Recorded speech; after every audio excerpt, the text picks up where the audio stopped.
أعوذ بالله السميع العلي العظيم من الشيطان اللعين الرجيم.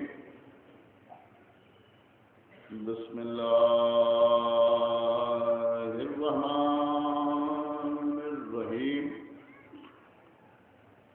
الحمد لله الذي هدانا لهذا وما كنا لنهتدي لولا أن هدانا الله. لقد جاءت رسل ربنا بالحق. الصلاة والسلام على صاحب الدين والإسلام والحل والحرام والركن والمقام والصلاة والصيام والسجود والقيام والشريعة والأحكام والحجة والبرهان والمحبة والعرفان والحق والبيان والكتاب والقرآن. سيدنا ونبينا وشفيعنا ومولانا ومولى الثقلين جد الحسن والحسين أبي القاسم محمد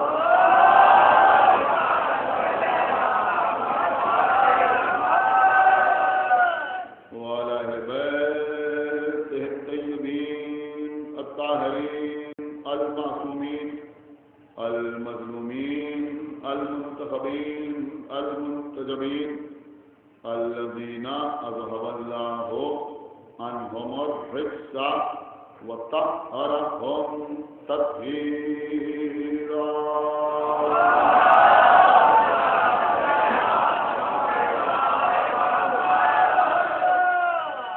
ولعنة الله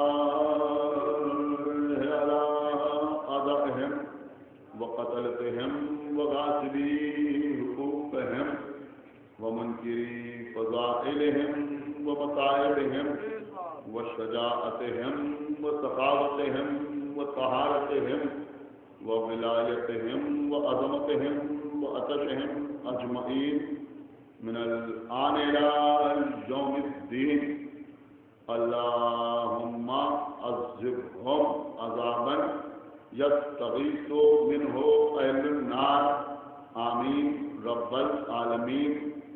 أما بعد فقد قال الله سبحانه تبارك وتعالى في كتابه المجيد وفرقانه الحميد وقوله الحق.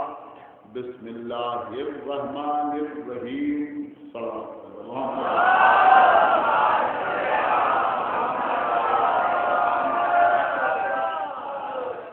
حضرات مسلسل گفتگو کا سلسلہ جانب ساری ہے.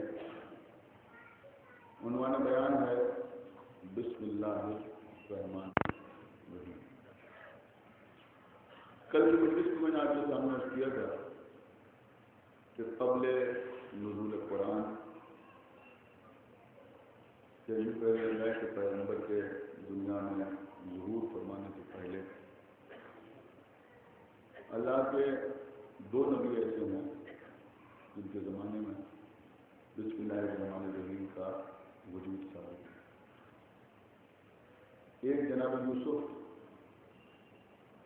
اور ایک جناب سلیمان. جناب یوسف کے سلسلے میں روایت بتاتی ہے اور سلیمان کے سلسلے میں آیت بتاتی ہے.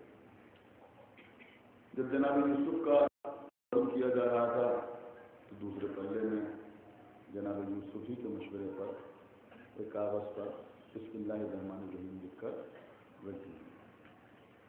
اور دوسرا تذکرہ سورہ نمل میں قرآن مجید میں موجود ہے کہ جہاں جناب سلیمان نے ملک سبا کی ملکہ بلقیس کو خط لکھا اور اس میں لکھا کہ انہو من سلیمانہ وَإِنَّهُ بسم اللہ الرحمن الرحیم، یہ قرآن میں ہے۔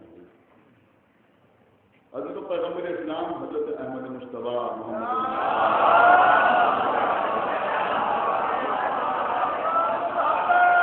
بسم اللہ الرحمن الرحیم کی فضیلت بیان کرتے ہوئے ارشاد فرمایا کہ اللہ نے مجھ پر ایک باعظمت آیت ایسی نازل فرمائی ہے جو مجھ سے پہلے سوائے جناب سلیمان کے کسی اور نبی پر نازل نہیں۔ تو کسی نے پوچھا کہ وہ آیت کون سی آیت ہے؟ تو پیغمبر نے فرمایا کہ وہ آیت ہے بسم اللہ الرحمن الرحیم۔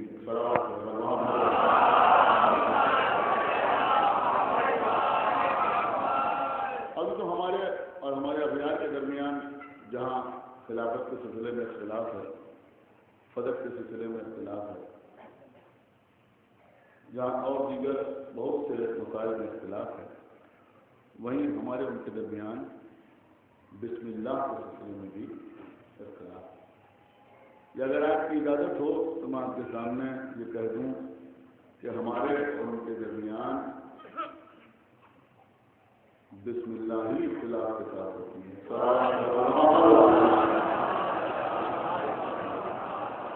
بسم اللہ الرحمن الرحیم کے سلسلے میں بھی اختلاف ہے۔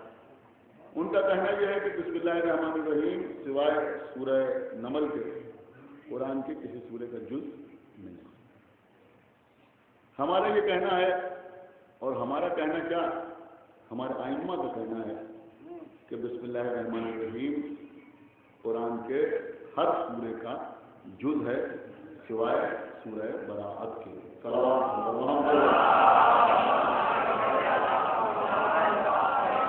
پر ہمارے ائمہ کے ارشادات اس سلسلے میں موجود ہیں۔ وہاں بسم اللہ الرحمن الرحیم کے سلسلے میں بھی اختلاف ہے۔ امام ابو حنیفہ، امام مالک، امام احمد بن حنبل، یہ تینوں بسم اللہ الرحمن الرحیم کے جزو قرآن ہونے کے قائل نہیں، لیکن امام شافعی بسم اللہ الرحمن الرحیم کے جزو قرآن ہونے کے قائل ہیں، اور انہوں نے تحریر فرمایا ہے، بہت سی دلیلیں اس بات پر دی ہیں کہ بسم اللہ الرحمن الرحیم قرآن کے ہر سورے کا جز، اور جس پہ انہوں نے سب سے بڑی دلیل یہ دی ہے کہ ہمارے اسلاف، لیکن توجہ فرمائیے کہ انہوں نے لکھا ہے کہ ہمارے اسلاف یعنی ہمارے بزرگ قرآن مجید میں سوائے سورہ برات کے ہر سورے کے ساتھ بسم اللہ الرحمن الرحیم تحریر کرتے چلے آ رہے ہیں۔ دیکھیے غور فرمائیے، انہوں نے لکھا ہے کہ وہ بسم اللہ الرحمن الرحیم تحریر کرتے چلے آ رہے ہیں، جبکہ انہوں نے ہمیشہ اس بات پر زور دیا کہ قرآن میں وہ ہرگز نہ لکھا جائے جو قرآن نہ ہو۔ کیا کہنا ہے یہاں بھائی؟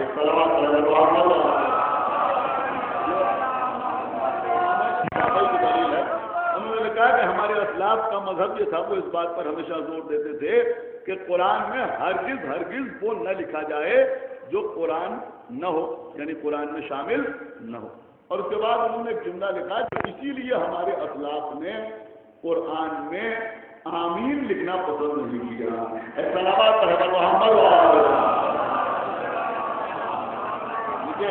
یہ باتیں بھی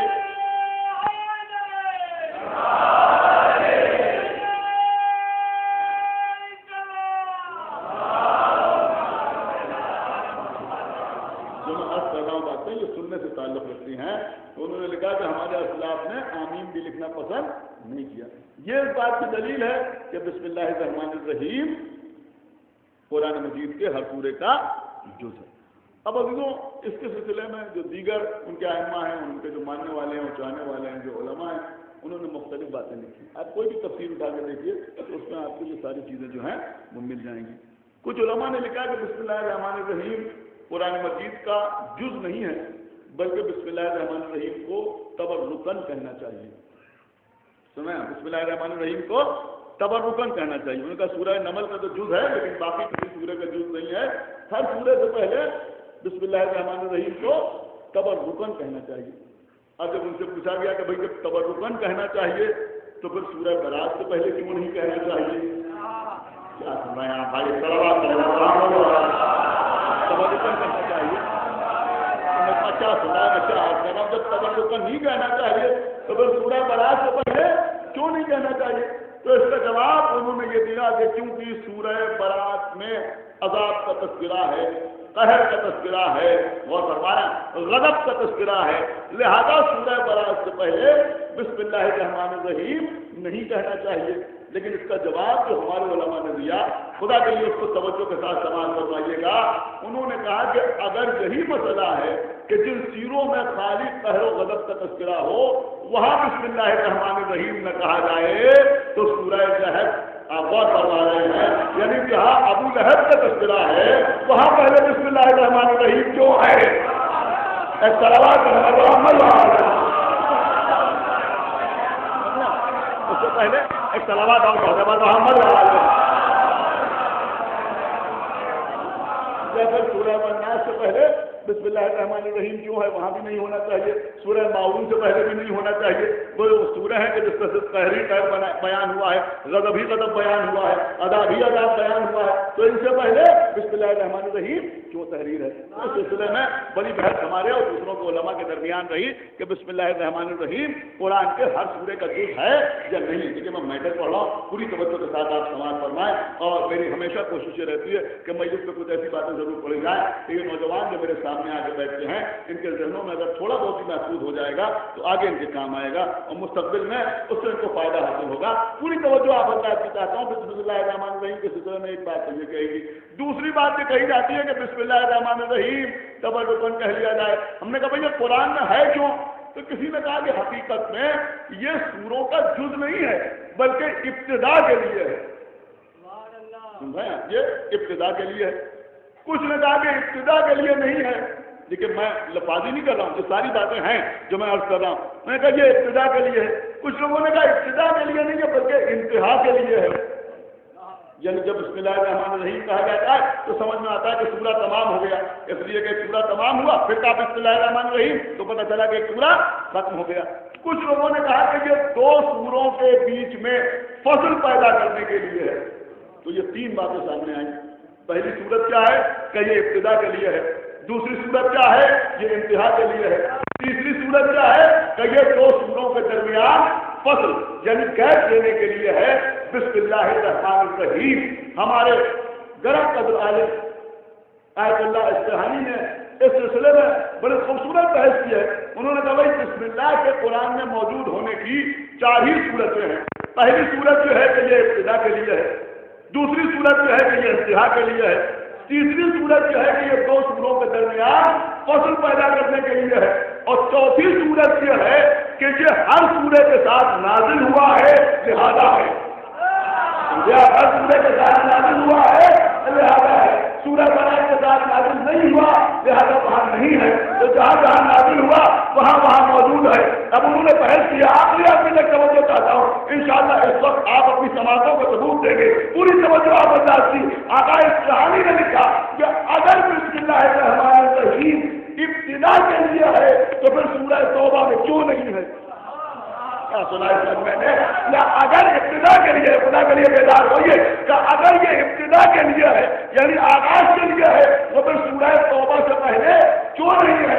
پھر لکھتے ہیں کہ اگر انتہا کے لیے ہے تو پھر سورہ انفال کے اور سورہ الناس کے آخر میں کیوں نہیں ہے؟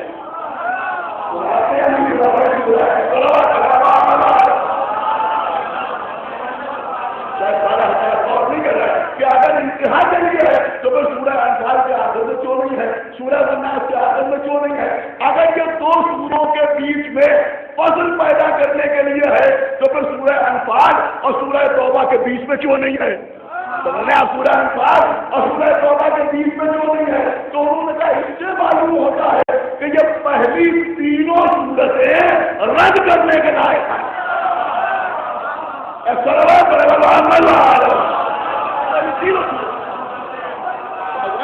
نہ یہ ابتدا کے لیے ہے نہ یہ انتہا کے لیے ہے نہ یہ دو سوروں کے بیچ میں فصل پیدا کرنے کے لیے ہے، تو پھر کس لیے ہے؟ کہ اس لیے ہے کہ اس کا نزول ہوا ہے۔ صلوات سورے کے ساتھ بسم اللہ الرحمن الرحیم کا نزول ہوا ہے۔ دیکھیے عزیزوں کل کی مجلس بڑی امپورٹنٹ مجلس ہوگی اور کل میں آپ کے سامنے یہ عرض کروں گا کہ لوگوں کو بسم اللہ الرحمن الرحیم سے دشمنی کیوں ہے۔